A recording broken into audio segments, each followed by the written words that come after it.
To understand why some shippers rely on a base rate, we need to go back to the 1970s. This decade was marked by two significant international events that shaped how the trucking industry approached fuel pricing. In 1973, Arab OPEC members imposed an oil embargo on the United States. This move was in response to the United States' support for Israel during the Arab-Israeli War, which was viewed as a strategic maneuver to leverage economic power. This crisis hit trucking companies and owner-operators hard because the existing fuel reimbursement system couldn't keep up with soaring fuel costs.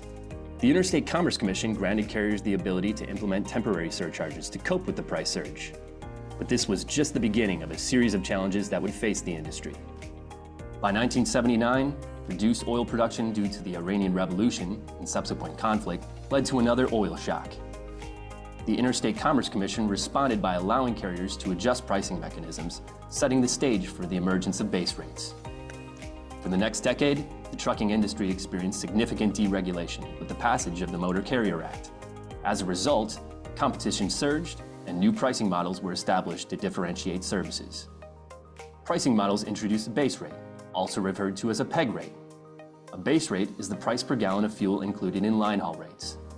While this benchmark is based on historical data from 1981, it doesn't account for fuel efficiency improvements, which have greatly improved since the 1980s and continues to increase with each model year. Shippers using a base rate can only control the costs above it, which means they can only capture a portion of the savings when making their mile per gallon fuel efficiency adjustment.